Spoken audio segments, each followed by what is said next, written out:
I'll just read it.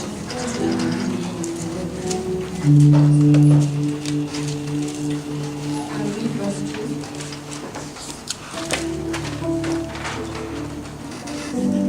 I have a tissue. Balaam lifted up his eyes and he saw Israel abiding in his strength according to their tribes, and the Spirit of God came upon him.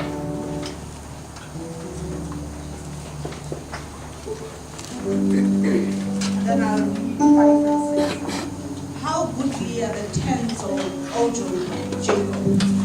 Let's read again. How goodly are thy tents, O Jacob, and thy tabernacles, O Israel, as the valleys are spread forth, as gardens by the riverside, and the trees of a line albums with the Lord hath planted, and as cedar trees beside the waters. I just read it again.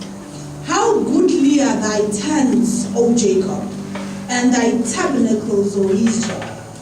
As the valleys are they spread forth, as gardens by the riverside, as the trees of line albums which the Lord hath planted, and as the cedars trees beside the waters. Amen.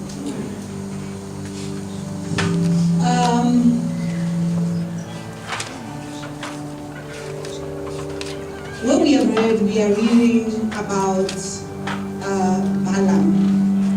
Balaam is asked by Balak, who is very concerned about what he had heard concerning Israel when they exited Egypt. So he was concerned of the fact that Israel was coming forth as a nation that intimidated other nations. More like when they got out of Egypt, we know that scripture says they got out with an outstretched arm. So what would that mean? It means the favor of the Lord was with them. But more than anything, the miracles that accompanied them were also very outstanding. We remember the frogs that also had to happen, coming out of the rivers in Egypt, pushing the hand of Pharaoh to release them. And eventually there was the death of every firstborn in Egypt. And when they died, Pharaoh didn't have a choice, but he decided to himself, I am releasing these people, let them go. And when he released them, when they went out, remember there was a nation, it was clear that this is a nation, and therefore they were looking for a place to stay. So they were looking for a place to occupy. And a word had also gone out that they were going to Canaan. And they were going to occupy that land. So every king that they came across was concerned. They were a little bit defensive to say, what if these people decide to settle in our country? What if these people decide to settle in our land that we have worked on? And what would mean in those days is warfare. It means if Israel decided to identify, for instance, Moab, to say, I'm going to settle in Moab, they were going to go in and fight Moab, defeat Moab, and occupy that land. And there was nothing that king could do. So this one decided to be proactive because he realized that he couldn't handle them in terms of their strength, because they were famous that everywhere they went, they fought and they won. And so he decided to be proactive to say, I do not want to be defeated by this nation. So I will get a prophet, someone who has powers. And when he comes in, he is going to release a word, a curse towards this nation. So that if they are cursed, and if he curses them, it means that they will not be able to then fight me and win. So it means this guy actually believed he was some kind of a god, who could actually release curses. It's interesting that pastors release curses as well these days, where they curse you for leaving their church, curse you for whatever you don't do to submit to the prophet and all that. So that's what they were looking for, because it's also an interesting thing, because for me it feels like some magical, it's a spell, man. It's a spell where you actually have to release a word that changes someone's seasons and affects their future. It means you must be an enchanter of some sort. You must have some kind of powers. And that's why it's very interesting when a man of God wants to cast people, because we then wonder that you have powers in your tongue to change your future overnight. individual that the Lord has already spoken against. Who are you? You know? So it's an interesting perspective. So he decides to get this Balaam character, and this guy comes up. And before he came in, he was quite resistant. He was not keen to come through. He said to him, but I can't come, because the Lord told him. He was not a prophet of the Lord. He didn't know God. He was more of someone with powers, an enchanter of some sort. So, but the Lord visited him, and he said to him, you know what? Even though you may not be my own, the nation that this Balak is consulting you concerning is blessed, so nobody can curse it. So he then said to the messengers, go tell the king that I cannot come through because the nation is blessed. And he was called again, and eventually he came through to say, even if I come, I cannot say anything except what the Lord will tell me. And it's interesting, you know, the fact that this is one who may not be used by the Lord, but the Lord knows how to access him. I think it also speaks to us about the prophetic grace, its complexities, you know, to say just because someone is accurate, it may not necessarily mean that they are being used by the Lord. And just because the Lord can access them at a certain time in order to give them a certain message at a specific moment to speak to the one he loves, it may not be a validation that they are doing well. It's just that at times the Lord loves you enough to even use a donkey to come speak. So just because you're a mouthpiece now, it doesn't mean you're holier than thou. You might just be a donkey being used at this specific moment because there's nobody suitable, or maybe because you have assumed a position that assists you and puts you in a platform to be able to speak at that certain moment in time. So it means we must get to a place where we are in love with the Lord, not necessarily the gift. That even when you come and you speak to us, we must still be concerned to say, how are you speaking? Who is your source? And are you standing well? Yes. Amen.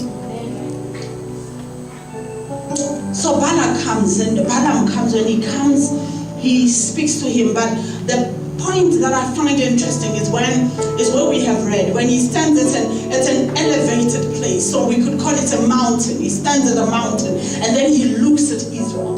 And when he looks at Israel, Scripture says when he sees Israel having camped according to his tribes, according to his nation, according to how he's supposed to camp. I love it. It's a verse 2. And Balaam lifted up his eyes, and he saw Israel abiding in his tents according to their tribes. So what was the issue here? Israel was abiding in his tents according to his tribe.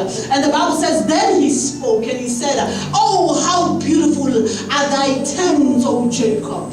And he says, and thy tabernacles, O Israel. And I love the way he speaks. He says they are like valleys spread out. And he says they are like a garden by the river. And he continues to say they are like alum trees, which the Lord has planted. Not planted by anyone, they are planted by the Lord. Meaning that they are like a plantation of the king. And he goes on to say they are like cedar trees beside the rivers. So what do we understand about waters? Because it seems to be they are like a valley spread out, and next thing they are like a garden, and the next thing by the riverside, and they're like alum trees planted by the Lord. Then they are like cedars by the rivers. Interesting picture. So what is the issue here? The issue is Israel didn't camp anyhow. When Israel was to dwell in the tents, they didn't sit anyhow. They needed to sit according to their grace, according to how God had said, according to how they were spoken to, and according to how they were supposed to move, and according to their rank. So when he looks at that accuracy, when he looks at that order, when he looks at that honor unto the Lord, because when the Lord says, you sit here and you sit there and you remain there, then that is worship to the King. So when he sees how they are honoring the Lord and worshiping the King, he then says, oh, how beautiful are thy tents.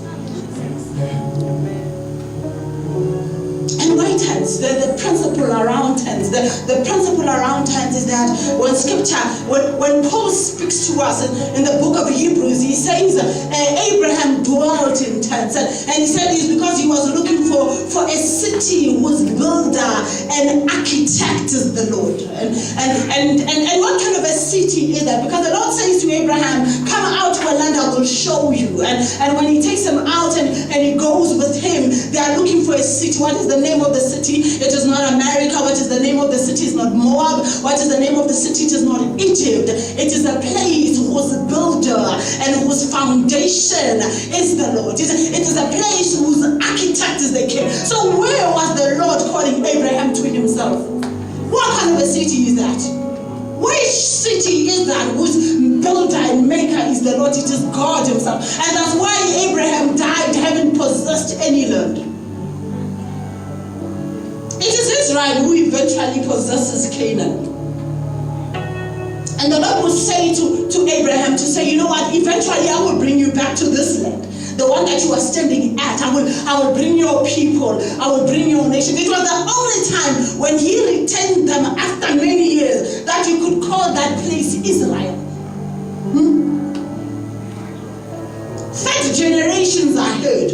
It is the only son, because it is Abraham, it is Isaac, it is Jacob, and Jacob is Israel. It is only then that nation is named after the descendants of Abraham. So he never possessed anything. And what is it? Why the Lord did he give them the principles of dwelling in tents? Is because he wants them to be pilgrims, people who are moving with the Lord, people who are always in the move. They never camp. They are never complacent. And it also speaks to us as spiritual individuals to say you can never camp anywhere.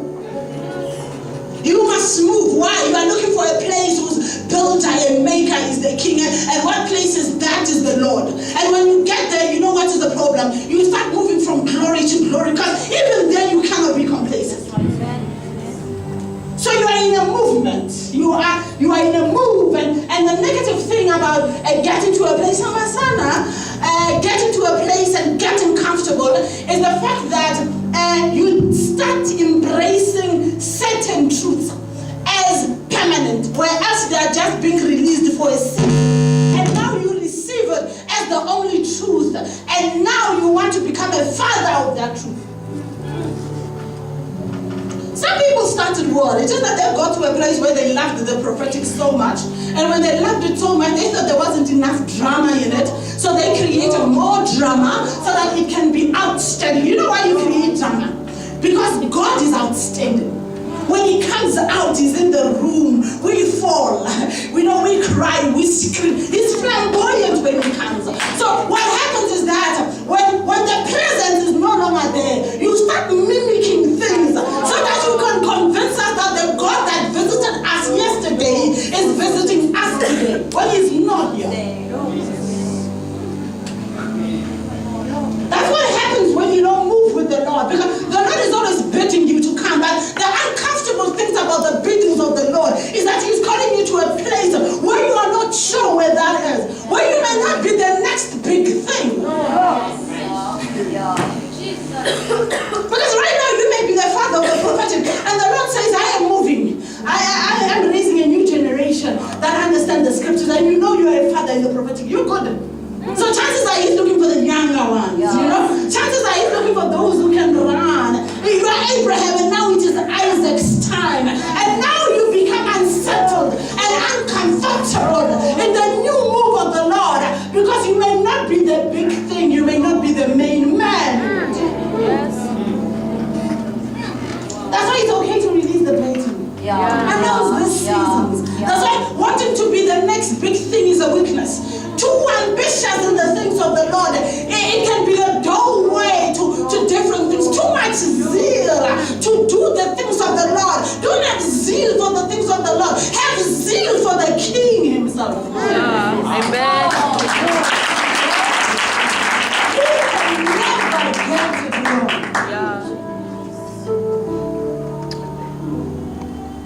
You know, when we were doing a Bible study session at the church, we were dealing with famine, and we remember that when there was famine in the times of Elisha, The Bible says the famine was so bad that they sold a dove's dung. And that is also a picture of when the Holy Spirit has left.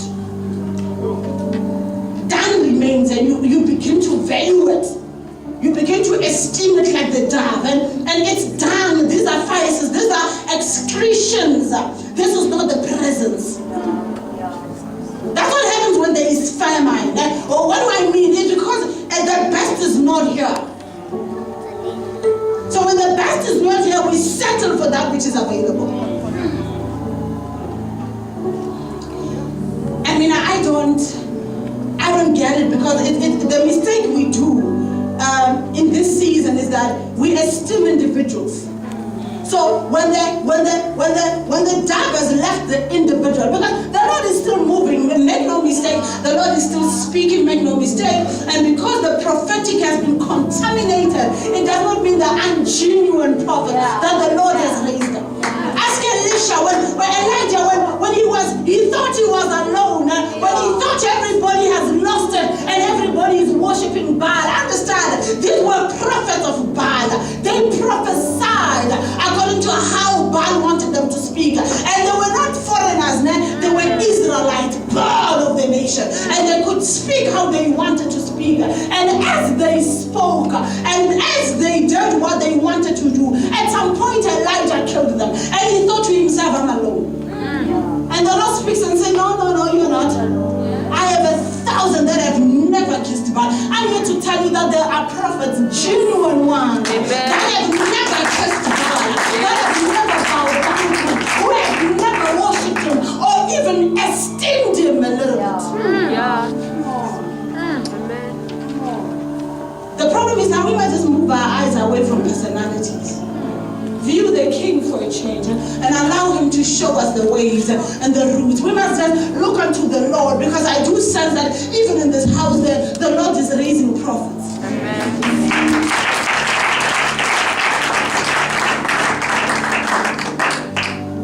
You can't camp. When the Lord speaks, he says, who does he speak to? He is like a cake not turned.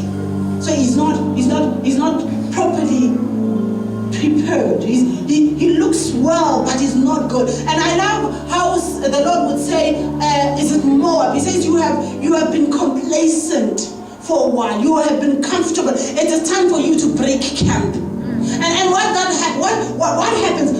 These are the as you move along in the truth of the Lord, you never build permanent structures. I understand that we build buildings, so I'm not talking about that. I'm talking about the church. The Bible says, don't you know that ye are the temple of the Lord? It means you never get to a place where you are comfortable in what you know. And you know the church these days, they like complacency, because being active requires a certain level of sacrifice and commitment. Being a pilgrimage, being able to move with the Lord as the cloud moves. Let's talk about moving with the Lord as the cloud moves. When Israel camped around the tabernacle, this is what would happen. They would camp at a certain place for a certain period. Remember, the journey took a good 40 years. So they camped at different times, and at times they would camp for a good 6 months in that place where the Lord is allowing them to sit and dwell and prepare themselves for the next move and create those level of preparation. So there is a way in which He wanted them to stand. So there was the tabernacle, which was the focal point in Israel. Why is it the focal point? And that's why your life, the focal point of it, the hub of your life is the Lord. The Lord wants you to always know that. He tells them that your life must be centered around the tabernacle. So you must dwell around it. Why? Because I love how T.D. Jakes puts it. He says, your mama bought you shoes and daddy got you a bicycle, but God gave you life. Amen. So He deserves a return on your life. So as much as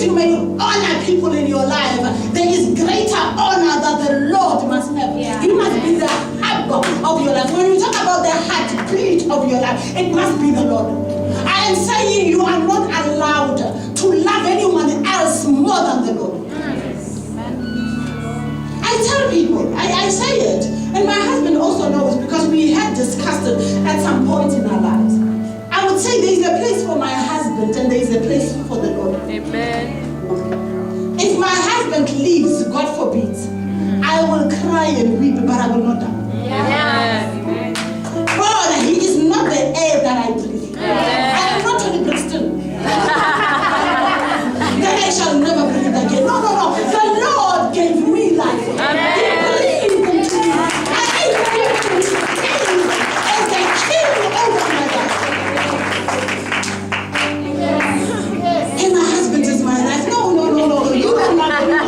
You don't esteem me, any man, any person above the Lord. You love Him first.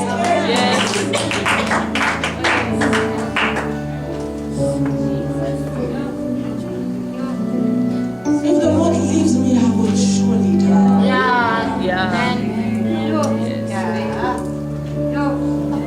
This reminds me of a movie scene of one of our famous movies that we used to watch, I think when we were in university, Diary of a Mad Black Woman. This woman, after this guy chased her out so bad, it was terrible. And her mother, she goes and sees her mother at home. And when she gets there, she says to her mother, he was my love. I am so broken. He was my love. And she said, don't you know that He is a jealous God? And God is in your life.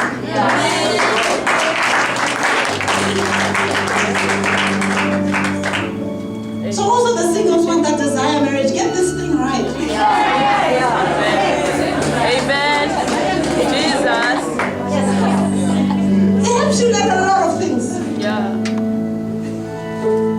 A lot of things. You know why? Because the Lord handles you, He handles you, He denies certain things in your life. And yet He loves you so bad. But this guy must be amazing. He must never let you down. It's not possible. Amen. Put things into perspective. It also, at times it looks like we are defying you, but it also puts your place in perspective so that we may understand that you're not the savior here. Sometimes when you're broken, you must need to go to the King. And allow the Lord to put you back together. Not babes, not honey, not... You know why? Even if you want, it's not possible that He can do it. Because it is not His place. I remember when I said to the Lord, I was a little disappointed. I'm like, Lord, He's not there for me. And the Lord went like, I'm here. And I love you. And I still deny you stuff. This guy, if he was within His power, He was going to give you. But I still deny you stuff. So then, if you can forgive me and trust me that I love you, then one more. Amen.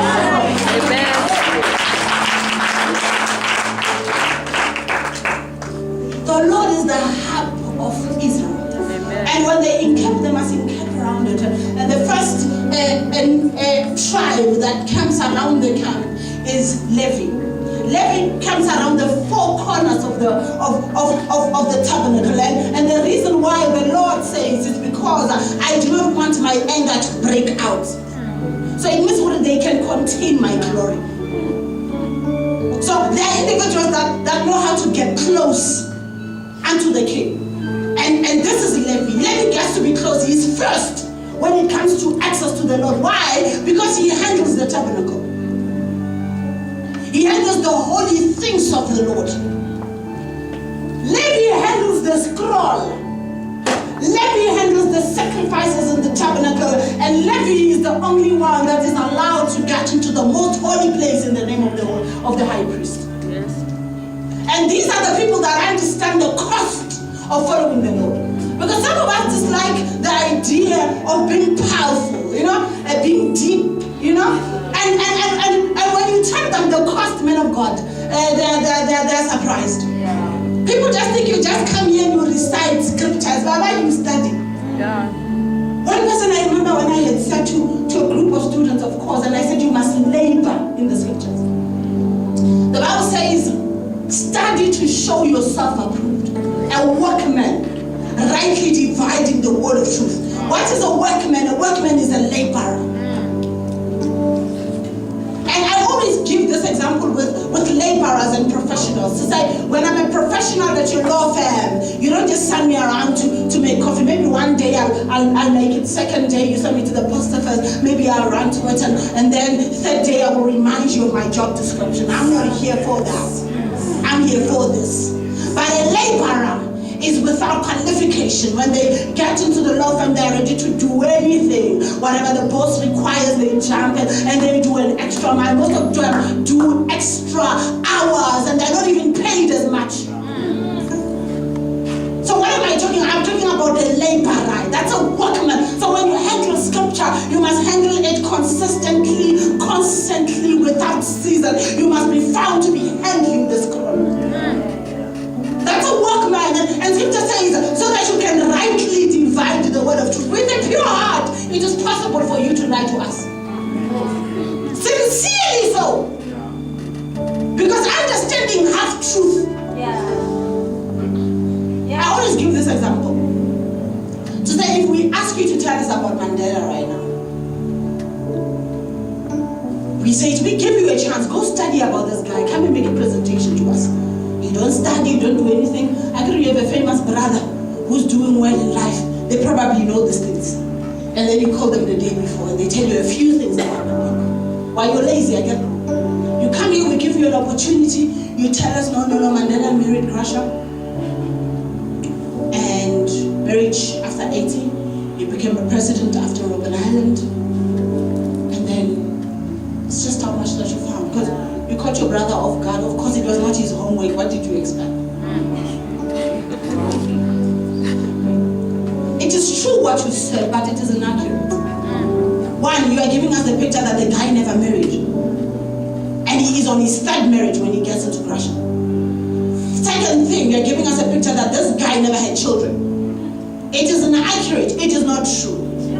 Because whenever you may think you are giving us a picture, you are telling us a story, but what you left out makes us to come to conclusions concerning that. So I can celebrate, I can come with the preaching, now that I've heard you speak, about how this guy kept himself until 80.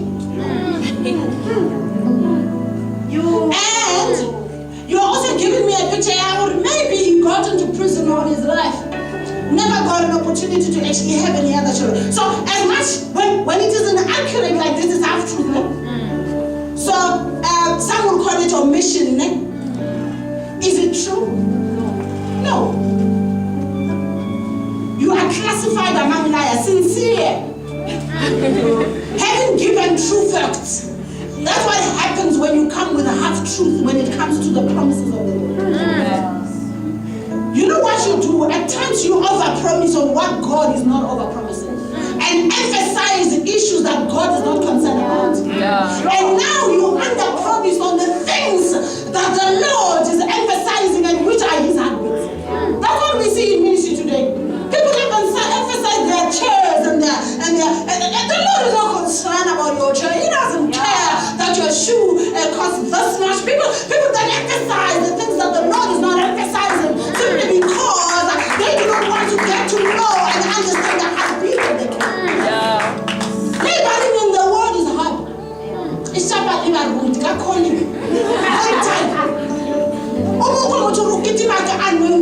There is no word.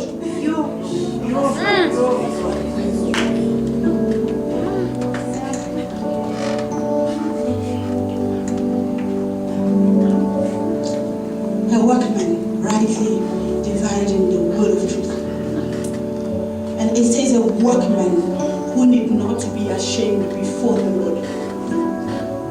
Who need not to be ashamed before who? So when you speak, the Lord must attest to what you're saying. Meaning, actually, I think you want an amen when you're speaking. You know that those kind of people just want amen. And by then, we're offering, but when it comes to details and truth, then we want the amen. We must agree with you. You know what is a proper amen? A proper amen is the one that scripture speaks to us in the book of Corinthians. That says our spirit cries, Abba, Father. Amen.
nor Moses. They agree because you are representing that which the Lord told them accurately.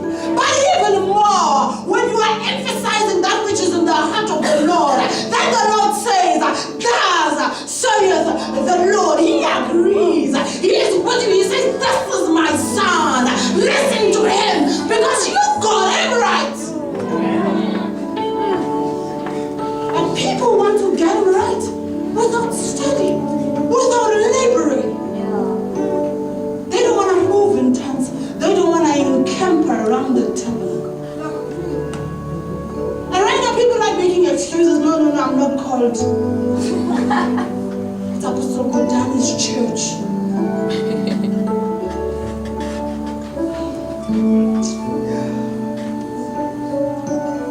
You know the danger of not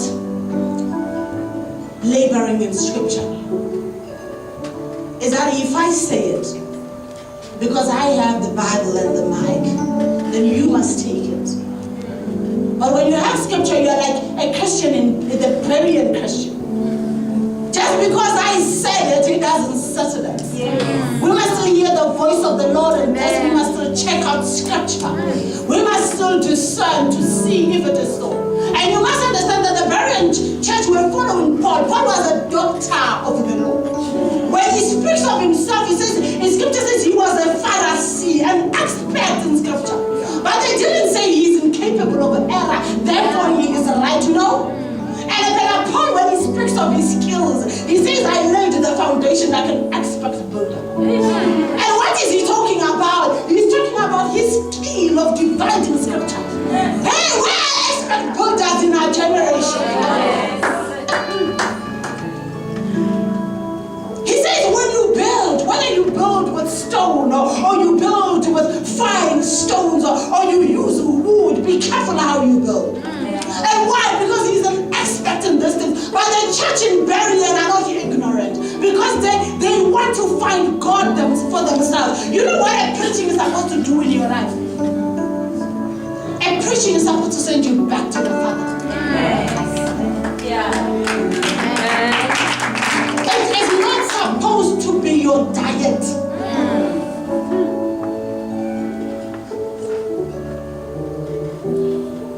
What do I mean? Yes. So that we can go back to the tents.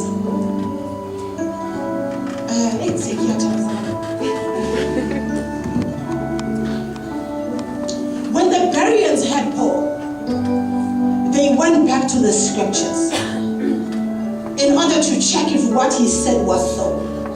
So they actually went back to the king. So they went back to the mirror.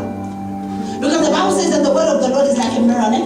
It says whoever studies scripture and doesn't do it is like a man who looked himself in the mirror. After seeing his infirmities, after seeing his weaknesses, he forgets how he looks like.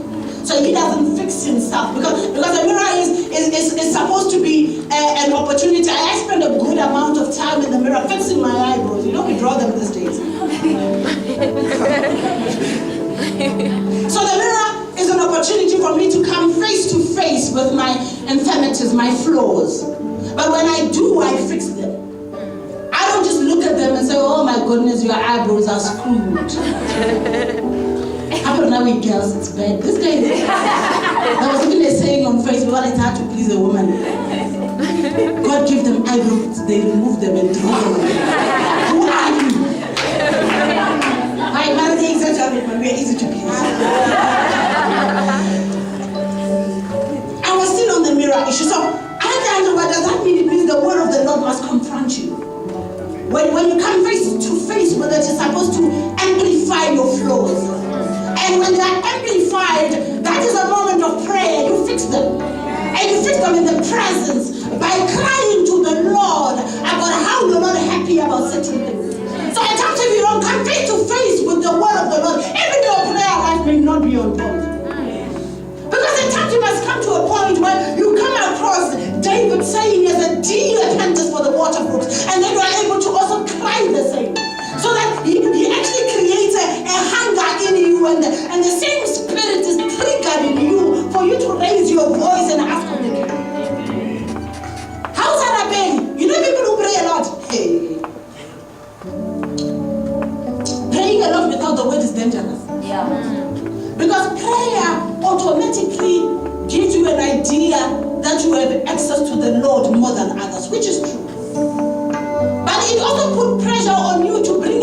evidence of the fact that you are closer. So when you are not guided by scriptures, your ideas, they are of course. That's why prayer warriors will come up with ideas on how we must kill the devil. Deal with it. Something that Christ never did. The Bible says he went to him, he took the keys of heaven and he left. But here we are binding him, killing him. When scripture says resist him. So you shouldn't be in prayer when our deeds. So when your prayer life is not on point, when your labor in scripture is not on point, you will find a prayer person who is very powerful and you know that they pray. So when they tell you that bind the devil, you probably think they're right because you don't know anything. The gadgets of God starts in scripture, you become in error by default because the person you esteem is in error.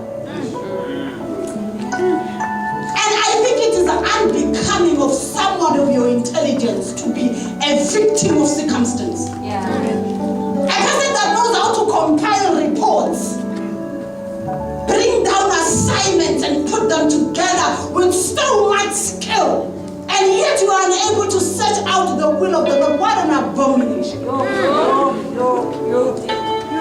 That is evidence that you do not value the word of the king. It is evidence that you do not pursue the king. It is evidence that you do not love him as much. Because how do we follow the Lord? Then when you say you're a Christian, how do you follow him? How are you maturing? How are you moving from glory to glory? Scripture says, my sheep know my voice. So we descend his voice and then we follow him. So it means you must be skilled to hear.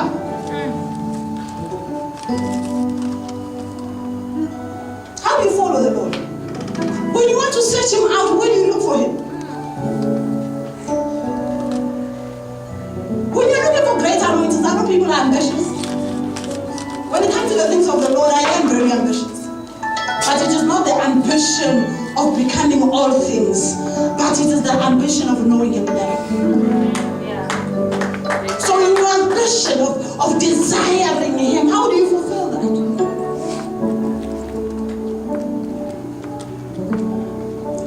I always say, you can go to a powerful revival, we cannot guarantee that you will find the Lord. You can attend a great conference, we cannot guarantee that there you will have an experience with the King.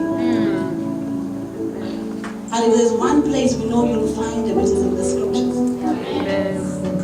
So if you are looking for him, if you are looking for a journey with him, if you are seeking him, we must see you understanding the scripture.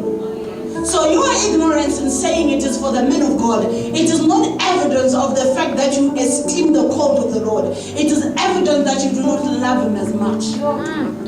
Because scripture says those who love me, they keep my statutes. They keep my commandment. They do it even when it hurts. So it is still a question now, how do you then keep his statutes, his commandments, if you don't know them? Because times have evolved, it was the time of trousers as sin. So when you kept that law, you were in the Holy of Holies. You get me? And those days when you didn't speak to no boy, you were holy. But in this season, sometimes it's easy to create a doctrine for the single. I don't sleep around. Well, it's fine. I do think that we shouldn't even mention that among you. That we shouldn't even, those are elementary stuff. We shouldn't even be discussing them. Amen. But let's talk to the married. Because sex is not just it's not a sin. You can indulge. So if not having sex is keeping the principles of the Lord. So what principles do you keep when you're married? To feel that you're closer to the Lord. What statutes? You know what statutes do you keep? It is when you're walking in the journey of your life and you consistently find the will of the Lord concerning your own journey. Amen. And you follow them. That's how you keep the statutes of the Lord. And it means if you don't have a journey, with the Lord. If you don't have a following of the king, then the king is silent. So you are keeping your statutes, even though you are born again, you are not having a nyatsi, you are with your wife, you are keeping everything together, and yet you do not know how to honor the Lord and bring worship. Yes. Amen. Okay, let's speak about the tents. He says, oh, how beautiful are the tents of Jacob and the tabernacles and thy tabernacle, O Israel. They are like cedars by the rivers. And he says they are like a garden by the riverside, by the waters. And what does that give us? The Bible speaks in the book of Psalms 1. It says a person that does not sit in the seat of the scornful, who follows the principle of the Lord, he is like a tree that is planted by the rivers of living water. So what picture is scripture giving us? That if then Israel is like a seed that's planted by the rivers, they are like a tree planted by the waters, like Psalm 1. So this is a kind of a Christian. That's why trees in scripture also symbolizes character. That's why scripture will speak and Christ would then speak and say, I am a true vine. What is he speaking about? He's a vine. And you say, they are the branches. What is he talking about? He's talking about himself as the true wine, whom we must be able to drink and find fulfillment from. Amen. And later on, they would say he is the olive shoot. And what does that speak about? It speaks about the anointing oil, because the olive shoot is the olive oil, and he is the anointed one, the Christ. So that's why I love it this way when songs would speak and says, my beloved is like a lily among thorns. So the beloved is like a lily among thorns. So it means these are people that are pleasant to the Lord. The lily is pleasant to the king, and thorns are constantly grieving the Holy Spirit. Because thorns, when we come close to them, they always prick us. They always make us uncomfortable. You might be a thorn. So how do people feel around you? Do we blossom around you? Or every time we get around you, we are hurt? Because I know you do. Your fists are clenched. Ladies are angry. We're trying to make a comment. No, the Bible is like Sunday or like that's not what is it? No, we're trying to make a conversation. And young people are serious. You're not even supposed to ask when they're getting married. Those are conversations right there. You're not trying to try in your life. Isn't that you guys are very interesting as well? The ideas you have. You must ask young people. No, I'm an independent woman. The many stories because the things you say to us when we ask this guy, we ask, no, who said marriage is an achievement? What? Married, you know what? This thing is an achievement. No, that's not what we said. That's what we were being asked. I don't know we are duplicating what is about. Sister Love, when you're getting married, I know when the Lord allows. These people are sensitive. But we can't come close to you without being you must break us somehow. Sometimes check yourself. Yeah. And if you are a thorn, do you understand that you are difficult for the Lord to use? Yeah. Not the way easy. Amen. People must feel good. Yeah. You know, the best anointed of men of God. And I don't mean about faith, connecting to Papa's anointing. No, that's not what I'm talking about. Being around them is refreshing. Yeah.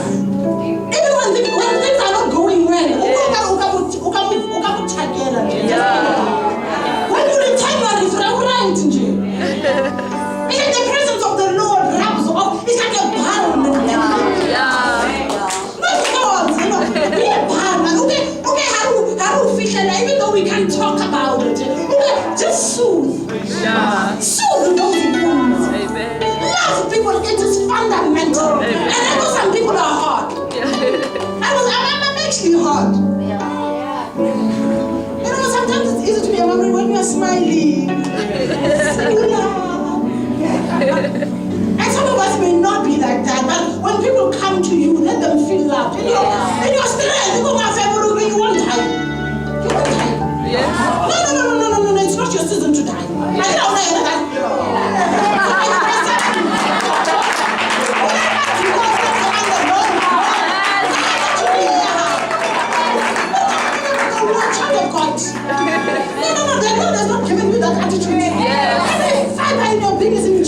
for you to win. Yes. And because it comes from you, guys help. Be like balm in Gilead. Yes.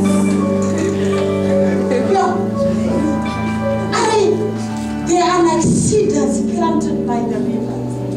I don't know whether I have spoken about cedars in this house, but there is a place I want to go and I'm not getting there. Maybe the Lord is speaking to me about that, because let's start here. How Israel camped. We talked about how they camped. How beautiful are thy tents, O Jacob, and thy tabernacle, O Israel. I'm reminded of something. Somebody please keep time for me. Hey, I've got 3 hours. I have tendencies. The thing is, I take time to study. It takes me a while to understand it. And when I do, when I eventually get it, I have so much to say about it. And I study like books. So I must say it. Now I have issues with people who don't study, so I always challenge it. I always challenge it. And people will always say, no, woman of God, teach us how you do this. And then you show them how you do it. And then you okay, as a man. I don't even host Bible study sessions. I don't really want to understand. And I don't mind whether there are 2 people or 1. I'm good. Let's do this. I thought we said we want to do this. 1 session, the person is present. So now, studying scripture for me is not for the pastors. I do not understand if you are a Christian and there are principles you don't understand. Like, I don't understand how you survive your journey with the Lord. How do you survive? With 1 verse. Like you depend on what your pastor knows concerning difficulties and seasons. And if he has never been through what you've been through, chances are it may not fit like a glove. You get what I mean? So it means you're gonna struggle. And that's why people fall through the cracks. People fall through the cracks in the seasons of difficulty. And don't underestimate this. Even scripture says it. It says, if you build your house, you must build it right on the rock. It says there are 2 people who built the house, and one built it on the rock, and another built it on the sand. So the next door neighbor was building fast, quick, great, I'm not going to be a flow, like he's advancing. And then this one, the Bible says he dug deep. And then he built on the rock. And he says when storms came. Not if, when storms came. The house fell with a great fall. So I can't, the storms come, and it depends on how you've built. So what's the same thing is how you've built. How you, scripture says he dug deep. People don't want to dig deep. Because how do you dig deep? You dig deep to find the rock. Who is the rock? It is Christ. So what is your foundation? Scripture says there is no foundation that can be laid than the one that is already laid. And who is this foundation? It is Christ himself. And scripture goes on to say, the chief stone that the builders rejected is the chief cornerstone. And it also says Christ is the rock of offense. So in our journey in handling scripture, sometimes we become offended. When you discover that you are not as significant as you have thought yourself to be in this journey. How many moments when you think you can throw strands like, God, if you don't come through, I will leave this thing.